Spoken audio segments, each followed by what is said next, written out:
നമസ്കാരം. കൈപ്പേശ്ശേരി ഗോവിന്ദംപുരി.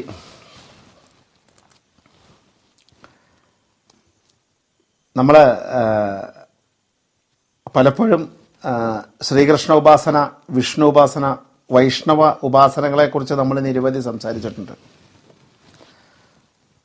ഒരുപാട് നാമജപാദികളൊക്കെ പറയുന്നുണ്ട്. അടുത്ത് എനിക്ക് പറയപ്പെടേണ്ട ഒരു സംഭവം എന്താണെന്ന് വെച്ചിട്ടുണ്ടെങ്കിൽ, ഞാൻ ഈ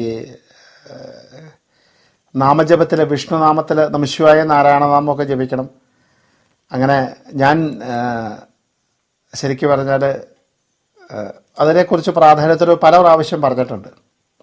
ഈ അടുത്ത കാലത്ത് ഒരു സ്ഥലത്ത് ഇതുപോലെ ഞാൻ 10 മിനിറ്റ് നമഃശിവായും 10 മിനിറ്റ് നാരായണനാമം ജപിക്കുമെന്ന് എൻ്റെ കടലാസിൽ എഴുതി കൊടുത്തൊരു കുടുംബത്തിൽ. അപ്പം അവരുടെ മകൻ എന്ന് പറഞ്ഞാൽ ഈ അമ്മയുടെ മകളുടെ മകനാണ്. അപ്പോൾ അവർ ഇങ്ങനെ ജപിക്കും. ശരിക്കും പറഞ്ഞാൽ ജപിക്കാൻ പോലും ഈ കുട്ടി സമ്മതിക്കില്ല. ചെറിയൊരു ഓട്ടിസത്തിൻ്റെ കംപ്ലൈൻറ്റ് ഉണ്ടെന്ന് ഡോക്ടർമാർ വിധി എഴുതിയ ഒരാളും കൂടിയാണ്. അപ്പോൾ ഏകദേശം ഒരു 10-25 ദിവസം കഴിഞ്ഞപ്പോൾ അമ്മ ചൊല്ലുന്ന അതേ ഈണത്തിൽ ആ കുട്ടി ഈ നാമം ചൊല്ലാൻ തുടങ്ങി എന്നുള്ളതാണ്. ഒരു വാക്ക് പോലും സംസാരിക്കാത്ത കുട്ടി, അല്ലെങ്കിൽ ഒന്നും സംസാരിക്കാത്ത കുട്ടി, അതായത് അതിന് പ്രത്യേകിച്ച് അമ്മ എന്നൊക്കെ പറയും, അത്രയൊക്കെ ഉള്ളൂ. അപ്പോൾ ആ കുട്ടി വളരെ കേമായിട്ട് അമ്മ ചൊല്ലുന്ന അതേ ഈണത്തിൽ കീർത്തനം ചൊല്ലി തുടങ്ങി, നാമം ജപിച്ചു തുടങ്ങിയെന്ന്. ശരിക്കും ഒരുപാട് ആൾക്കാർ ഒരുപാട് കാര്യങ്ങൾ നടന്നതായിട്ട് ഒരുപാട് ഫോൺ എനിക്ക് വരുന്നുണ്ടെങ്കിലും ഇങ്ങനെ ചില സംഭവങ്ങൾ സത്യം പറഞ്ഞാൽ കണ്ണ് നിറയുന്ന സംഭവങ്ങളായിരിക്കും മാറാറുണ്ട്. എന്താ കാരണം എന്ന് വെച്ചാൽ അതിലൊരു കുഞ്ഞു ഭാഗവാക്ക് ഞാനാകാൻ സാധിച്ചു എന്നുള്ളതാണ്. കാരണം നമുക്കാക്കാൻ സാധിക്കുക എന്ന് പറഞ്ഞാൽ അതൊരു മഹാഭാഗ്യമാണല്ലോ. ആ ഈശ്വരാനുഗ്രഹം ആ കുട്ടിക്ക് ലഭിക്കാനുള്ള ഒരു മാർഗദർശിയായി ഞാൻ വന്നു, നമ്മുടെ കഴിവല്ലെങ്കിൽ പോലും. അപ്പം അതുകൊണ്ട് തന്നെ ഞാൻ അതിനെ ഒന്ന് സൂചിപ്പിച്ചു എന്ന് പറഞ്ഞാൽ, ഞാൻ ഇതുപോലെ തന്നെ സൂചിപ്പിക്കാൻ ഉദ്ദേശിക്കുന്നൊരു വിഷയത്തിലേക്ക് വരുന്നതിന് മുമ്പ് അത് പറഞ്ഞു എന്ന് മാത്രം. കാരണം ഈ ജപാദികളൊക്കെ ചെയ്യുമ്പോൾ കിട്ടുന്ന ഫലം എന്ന് പറഞ്ഞാൽ നമ്മൾ ഊഹിക്കുന്നതിലും നമ്മൾ ചിന്തിക്കുന്നതിലും നമ്മൾ പറയുന്നതിലുമൊക്കെ ഒരുപാട് ഉന്നതത്തിലാണ്. ഞാൻ ചിലരുടെ നാമജപത്തിൻ്റെ കാര്യം നമ്മൾ ഡയറക്റ്റായിട്ട് പറയുമ്പോൾ തന്നെ ഓഹോ നമ്മൾ ഭയങ്കര നാമജപ തിരുമേനിയെന്നും പറഞ്ഞ് തർക്കിക്കാൻ തുടങ്ങും. രസം എന്താണെന്ന് വെച്ചിട്ടുണ്ടെങ്കിൽ അപ്പം എന്താ ഇതിന് മാത്രം കഷ്ടകാലം എന്നൊക്കെ ചോദിച്ചാൽ അപ്പം പറയും അതറിയില്ല എന്ന് പറയും. അപ്പോൾ ഈ ജപിക്കുന്ന ഓരോന്ന് ചോദിക്കുമ്പോഴും അതിലെ ഓരോ അബദ്ധങ്ങളുണ്ടാവും. ആ അബദ്ധങ്ങളൊക്കെ ഞാൻ തിരുത്തി കൊടുക്കും. പക്ഷെ ആദ്യമൊക്കെ ഇവർക്ക് കേൾക്കാൻ പറ്റും, ഞാൻ കേമനാണല്ലോ എപ്പോഴും, അങ്ങനെ ഒരു ധാരണ ഉള്ളതുകൊണ്ട് ഞാൻ പറഞ്ഞത്. അപ്പോൾ അതുകൊണ്ട് ആ പറയുന്ന രീതിയിൽ ജപാദികളൊക്കെ ചെയ്യുമ്പോൾ കിട്ടുന്നൊരു ഫലം എന്ന് പറഞ്ഞാൽ എന്താ പറയേണ്ട, ലോകത്തുള്ള എല്ലാ സൗഭാഗ്യങ്ങളും കിട്ടുന്നു. അതിപ്പോൾ ഇങ്ങനെ ഈ ഒരു സംഭവം ഞാൻ പറഞ്ഞു. അതുപോലെ തന്നെ കുട്ടികൾക്ക് വളരെ പ്രാധാന്യമായ ഒരു കാര്യത്തെക്കുറിച്ചാണ് ഞാൻ പറയാൻ പോകുന്നത്. ശരിക്കും മഹാവിഷ്ണു ക്ഷേത്രം എല്ലാ അമ്പലങ്ങളിലും രാവിലെ അഭിഷേകാദികൾ കഴിഞ്ഞാൽ, അപൂർവം ചില അമ്പലങ്ങൾ ഒഴിച്ചാൽ അഭിഷേകാദികൾ കഴിഞ്ഞാൽ രാവിലെ ഭഗവാന് മലർ നിവേദ്യം, കുറച്ച് അവിലും മലരും ശർക്കരയും ഒരു പഴവും, അല്ലെങ്കിൽ ത്രിമുധുരം നേദിക്കുക എന്ന് പറഞ്ഞ ചടങ്ങുണ്ട്. അതിന് ശേഷം മാത്രമാണ് ഉഷപൂജ, ബാക്കിയുള്ള പൂജകളൊക്കെ തുടങ്ങുന്നത്. ഈ ത്രിമധുരം ശരിക്കും ത്രിമധുരം അല്ലെങ്കിൽ മലർ നിവേദ്യം സാധാരണഗതിക്ക് അങ്ങനെ അമ്പലങ്ങളിലൊന്നും വഴിപാട് ചീട്ട് പോലും ആക്കാറില്ല.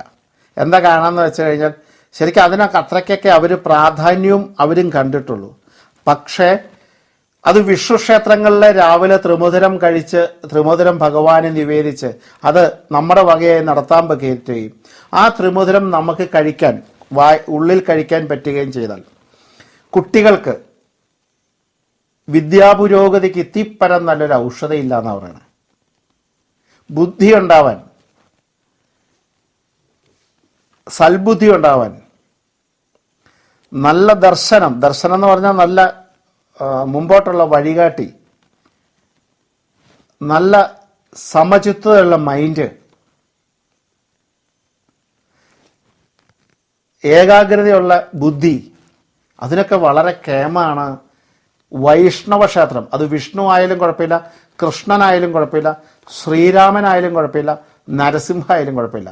വൈഷ്ണവ ക്ഷേത്രങ്ങളിലുള്ള രാവിലത്തെ അതിരാവിലെയുള്ള മലർ നിവേദ്യം അല്ലെങ്കിൽ ത്രിമുധുരം, ശകലം അവിലെ മലര ശർക്കര പഴം കൽക്കണ്ടം മുന്തിരിങ്ങ ഇതെല്ലാം കൂടെ പഞ്ചസാര ഒക്കെ കൂടുന്ന ത്രിമധുരം. അതിനകത്ത് എന്തെങ്കിലും ഉള്ളതാവട്ടെ, ആ ഉള്ളത് ത്രിമധുരമായിട്ട് കണക്കൂട്ടാം. ശരിക്കും പഞ്ചസാരയും പഴവും തേനും കൂടെ കൂടുന്ന ഒരു നല്ല ത്രിമധുരമാണ്. അത് കൊണ്ടുപോയി അങ്ങനെ നേദിക്കാം. നമുക്കത് കൊണ്ട് കൊടുത്തിട്ട് ഭഗവാനെ നേദിച്ച് തരാൻ പറയാം. തിരുമനസ് ഇത് പഞ്ചസാരയും പഴവും തേനും കൂടെ ചേർത്ത് കുറച്ച് കൽക്കണ്ടവും മുന്തിരിങ്ങയൊക്കെ ഇടാം. അങ്ങനെ കൊടുത്തിട്ട് ത്രിമധുരം നേദിപ്പിക്കാം. അതല്ലെങ്കിൽ അമ്പലത്തിൽ നടത്തുന്ന ത്രിമധുരം വഴിപാടാക്കി അത് കഴിക്കാം. നിസ്സാര കാര്യങ്ങളേ ഉള്ളൂ, വളരെ സാമ്പത്തിക ചെലവൊന്നുമില്ല, നിസ്സാര പൈസയേ ഉള്ളൂ. വളരെ കേമ. രോഗങ്ങളുള്ളവർക്ക് ത്രിമധുരം കഴിച്ചാൽ മതി. ബുദ്ധിക്ക് ശൂന്യത കുറവ്, ബുദ്ധി കുറവുള്ളവർക്ക് അത് കഴിച്ചാൽ മതി. വിദ്യാഭ്യാസത്തിൽ പുറകോട്ട് നിൽക്കുന്നവർക്ക് അത് കഴിച്ചാൽ മതി. നല്ല വിജയം കേടാൻ അത് കഴിച്ചാൽ മതി. നല്ല ടെസ്റ്റുകളൊക്കെ വരുമ്പോൾ ഒരു 10-12 ദിവസം കഴിക്കാം. ഇപ്പോൾ PSC ടെസ്റ്റൊക്കെ വരുവാണെങ്കിൽ ഒരു 21 ദിവസം ത്രിമധുരമൊക്കെ കഴിച്ചിട്ട് PSC ടെസ്റ്റ് അറ്റൻഡ് ചെയ്യാം. അതുപോലെ തന്നെ കുട്ടികളുണ്ടാകാനായിട്ടോ ത്രിമധുരം മതി. ആരോഗ്യം എന്താ വേണ്ട, ഇതിലോ അത്ര കേമാണ് ത്രിമധുര നിവേദ്യം. സന്തതി പരമ്പരയുടെ ഉയർച്ചയ്ക്കും നന്മയ്ക്കും ഐശ്വര്യത്തിനും കേമത്തമാണ് ത്രിമധുരം. അപ്പോൾ അതിൽ ആദ്യം രാവിലെ എണീറ്റ് കട്ടൻ കാപ്പിയൊക്കെ കുടിച്ച് കേമായിട്ട് എന്തെങ്കിലുമൊക്കെ മിച്ചറൊക്കെ കുറിച്ചിട്ട് പോയി ഭഗവാന്റെ അടുത്ത് പോയി കഴിച്ചാൽ പോരാട്ടോ. രാവിലെ വൃത്തിയായിട്ട് കുളിച്ച് നമ്മൾ അമ്പലത്തിൽ ചെന്ന് ഭഗവാന്റെ തീർത്ഥം മാത്രവും ഈ ത്രിമധുരം മാത്രമേ ആദ്യം കഴിക്കുള്ളൂ. ഏറ്റവും ആദ്യത്തെ ഭക്ഷണം ഇതായിരിക്കണം. ഇപ്പോൾ 21 ദിവസം ഒരു PSC ടെസ്റ്റിന് പോയി 21 ദിവസം ഞാൻ ത്രിമധുരം നടത്തി കഴിക്കാൻ പോവുകയാണ്. അപ്പോൾ പറ്റുവാണെങ്കിൽ ആ സമയങ്ങളിലൊക്കെ ഒന്ന് മത്സ്യമാംസാദികളൊക്കെ ഒഴിവാക്കാമെങ്കിൽ കുറച്ചുകൂടെ കേമത്തായി. ഇനിയിപ്പോൾ എല്ലാ ദിവസവും അടുത്ത അമ്പലമുണ്ട്, ത്രിമധുരം കഴിക്കാൻ പറ്റുമെങ്കിൽ എല്ലാ ദിവസവും കഴിക്കുന്നവരോട് ഞാൻ മത്സ്യമാംസം ഒന്നും ഒഴിവാക്കാൻ പറയുന്നില്ല. ഒരു കാര്യത്തിന് വേണ്ടി നിശ്ചയിച്ച് കഴിയുമ്പം അതൊരു വ്രതമോ ഉപവാസമോ അല്ല വ്രതമായി പൊക്കോട്ടെ, അല്ല എല്ലാ ദിവസവും കഴിക്കാൻ പറ്റും എന്ന് വയ്ക്കട്ടെ. വളരെ കേമല്ലേ, എന്നും അമൃത് കഴിക്കാമെന്നൊക്കെ പറയാം. അതിനിപ്പോൾ ഞാൻ എന്താ പറയുക, മത്സ്യമാംസം ഒന്നും ഒഴിവാക്കാൻ പറയുന്നില്ല. രാവിലെ കുളിച്ചിട്ട് പോയാൽ മതി. ഭഗവാൻ ഒരു 4 പ്രദക്ഷിണമൊക്കെ കഴിത് ആ തീർത്ഥമൊക്കെ മേടിച്ച് സേവിച്ച് പ്രസാദമൊക്കെ തൊട്ട് ആ ത്രിമധുരം വാങ്ങി കഴിച്ച് എന്താ അല്ലേ, നോക്കിക്കോളൂ.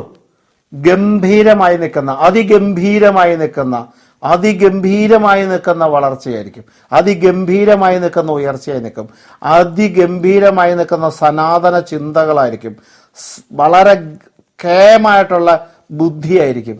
ഒരു സംശയം വേണ്ട. ഭഗവാന്റെ അത്യുത്തമം എന്ന് പറഞ്ഞാൽ അതികേമമായ അതിശക്തമായി നിൽക്കുന്ന പ്രസാദമാണ്. ഗുരുവായൂരെ പഞ്ചസാരയും പഴം ആരാ കഴിക്കാത്തുള്ള? എന്താ അത്ര കേമാണേ, അതുപോലെ കേമാണ്. അപ്പം അതുകൊണ്ട് ഭഗവാന്റെ ത്രിമധുരം, വൈഷ്ണവാദികളുടെ ത്രിമധുരം ഒന്ന് കുട്ടികൾക്ക് കൊടുത്തു നോക്കും. നിങ്ങൾക്ക് എങ്ങനെ വേണമെങ്കിലും നിശ്ചയിക്കാം, എങ്ങനെ വേണമെങ്കിലും ചെയ്യാം. അത് നിവേദിച്ച് കഴിക്കുന്ന ഒരു ഭാഗ്യം എന്ന് പറയുന്നത് അതികേമ. ഇതൊക്കെ കേൾക്കാൻ പറ്റുന്നതും ചെയ്യാൻ പറ്റുന്നതും ഭാഗ്യം. അതാണ് ചെയ്യുമ്പോഴാണ് ഗുണം കിട്ടണേ. അപ്പോൾ ആ അറിയാൻ പറ്റുന്നത് മാത്രമല്ല, അറിയണം, ചെയ്യണം. നമുക്കിത് ചെയ്യാൻ പറ്റുന്നതെന്ന് വെച്ചാൽ മഹാഭാഗ്യമാണ്. ഇപ്പോൾ ഈ അമ്പലത്തിൽ പൂജ കഴിക്കുന്ന തിരുമേനിമാരൊക്കെ ഇത്തിരി അവരുടെ മക്കൾക്ക് കൊടുക്കാൻ അവർക്ക് തോന്നില്ല. എന്താ വെച്ച് കഴിഞ്ഞാൽ അത് ഭഗവാൻ വിചാരിക്കണത് കൊടുക്കണമെന്ന്. അല്ലെങ്കിൽ അവരുടെ മക്കളൊക്കെ IAS പൊക്കണമല്ലോ, തോന്നില്ല. അത് എന്താ കാരണം എന്ന് വെച്ചാൽ ഇത് ഭഗവാന്റെ കടാക്ഷത്തിൽ നിന്ന് ഭഗവാൻ തന്നെ പറയണം ആ കുട്ടി കഴിക്കണം എന്നാ ഭഗവാൻ തോന്നണം. ആ ഭഗവാന്റെ അങ്ങനെ തോന്നിക്കണമെങ്കിൽ അവിടെ പ്രാർത്ഥന വേണം. അതുകൊണ്ടാണ് പണ്ട് ഞാൻ പറയുന്നത്, നാമം പ്രാർത്ഥന ജപാദികളൊക്കെ ഉണ്ടെങ്കിലാണ് അദ്ദേഹം ഇതിനെ വിളിച്ചിട്ട് വന്നോളൂ കുട്ടിയെ എന്ന് പറയൂ. അതല്ല അതിൻ്റെ കേമത്വം. അപ്പം അതുകൊണ്ട് ഇത് നിങ്ങൾ വളരെ നിസ്സാര ഒരു 5 രൂപ 6 രൂപയ്ക്ക് തീരാവുന്ന വഴിപാടാണ്. അതുകൊണ്ട് കിട്ടാൻ പോകുന്ന ശ്രേയസ്കരമായൊരു ഭാവിയാണ്, ശ്രേയസ്കരമായൊരു ഐശ്വര്യമാണ്. ഒന്ന് ശ്രദ്ധിച്ചോളൂ, വളരെ കേമത്തമാണ്. നന്ദി, നമസ്കാരം.